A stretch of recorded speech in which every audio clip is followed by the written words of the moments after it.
Welcome to D media. నేను మీ దేవేందర్. అగ్రరాజ్య అధినేత Donald Trump నిలకడలేని నిర్ణయాలు, మతి స్థీమితం లేని విధానాల వల్ల ఇవాళ ప్రపంచ మానవాళి మనుగడే ప్రమాదంలో పడనుంది. అవునండి. సో అమెరికాను నమ్ముకొని ఉన్న దేశాల ఉనికి ప్రమాదంలో పడను. అందులో మొదటిది ఇజ్రాయెలే. సో ఖతార్ రాజధాని దోహాలో 50 దేశాలు ఇస్లామిక్ కంట్రీస్ అన్ని సమావేశమయ్యాయి. మరి నాటో మాదిరిగా ఇస్లామిక్ కూటమిని ఫామ్ చేయడానికి ఉమ్మడి కార్యాచరణను కూడా అవి రూపొందించుకొని ప్రకటించుకున్నాయి.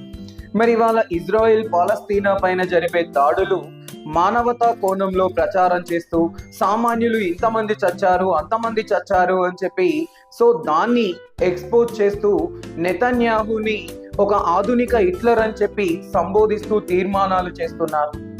మరి ఇవాళ ఇస్లామిక్ పెద్దలకి సూటిగానే ఒక ప్రశ్నని నేను సంధించాలనుకుంటున్నా. మరి తీవ్రవాదులకు నిధులను సమకూరుస్తూ తీవ్రవాదుల శిక్షణ శిబిరాలకు ఆశ్రయాలు కల్పిస్తూ మీరేమన్నా మానవాళి మనుగడకు వ్యవసాయం సాగు చేసి తిండి పెట్టే పనులు చేస్తున్నారా? హమాస్ రూపంలో ఇజ్రాయెల్ ఉనికికి ఎప్పటి నుండో ప్రమాదం పొంచి ఉంది. హౌతీ రూపంలో ఇజ్రాయెల్కి ఎప్పటి నుండో ప్రమాదం పొంచి ఉంది. మరి వాటికి నిధులు సమకూరుస్తూ వాళ్ళ నాయకులకు ఆశ్రయాన్ని కల్పిస్తూ ఇవాళ ఇజ్రాయెల్ చేసే దాడులను ఎలా తప్పుపడతారు?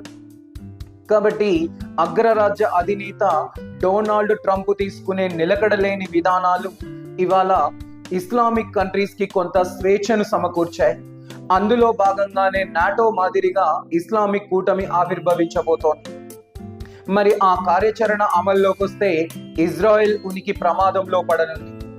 కాబట్టి సో ఏం జరగనుందో wait and see. Thank you. Please subscribe our channel and support me.